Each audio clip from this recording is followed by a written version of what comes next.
This is what's called a radiator hose clamp. Sure, this motherfucker's gonna dribble all over the place. Now we're on day 2 of working on the Prelude. I gotta get the radiator out of this turd, which pretty much everything's disconnected except the radiator hoses. It's drained. But I'm gonna have a little quick snack first. No. What is that? Boston cream cake. Let's have sex on it. And then eat it. I don't think you'd want to eat it after the sex. Why not? I'm not menstruating. There could be ejaculation all over it. That's okay. That's normal. For you, I don't want to eat my own fucking... I'm not going to eat my own chowder. We don't know where the cream ends and the sperm begins. That's the exciting part. It's like a gamble instead of going to Vegas. It doesn't sound at all like Vegas, actually.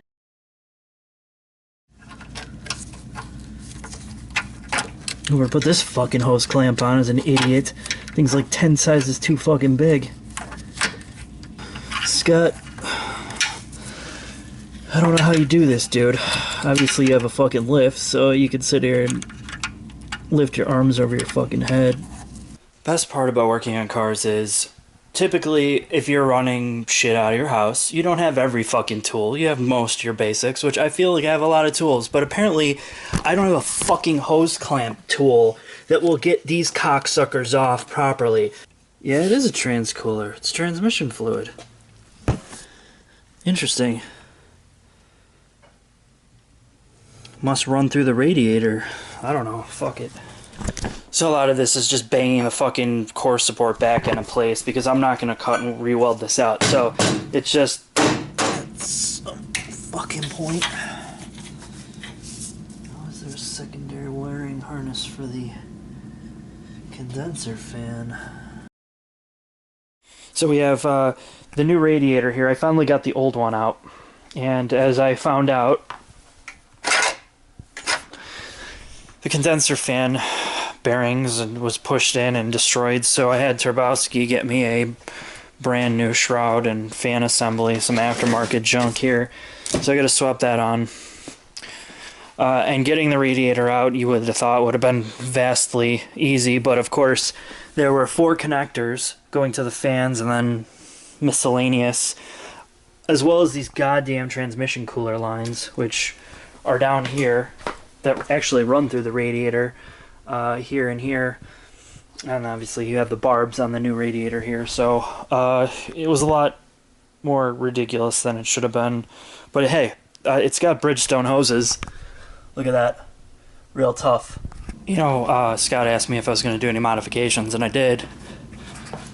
I don't know if you can see that, but clearly it says Type R. Oh yeah, well, I just got done moving the fans and the goddamn transmission oil lines, which sprayed transmission fluid all over my shit. Looks like somebody had their period all over the carpet here. I guess I should have known better, but I didn't, as usual.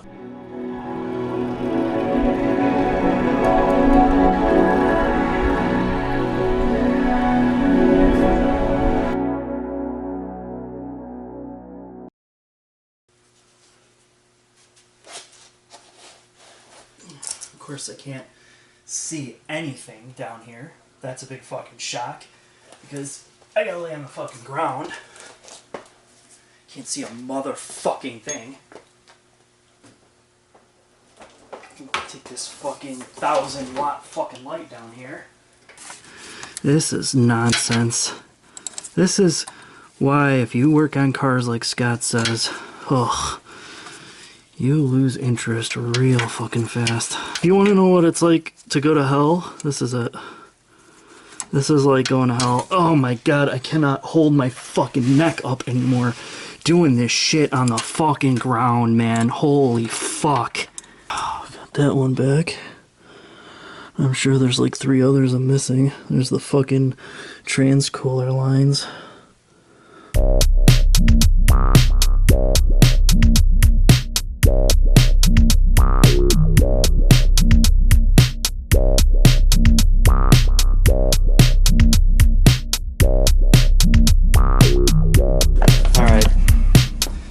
new radiator's in. The core support's been bent back visually.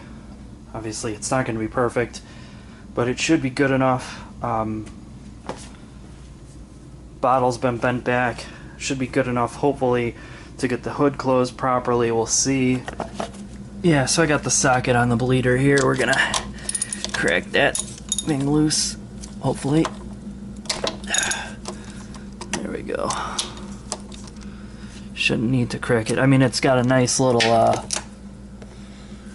it's got a little nipple there, obviously, to run a tube off of it so you don't get coolant everywhere, but we're not that crafty.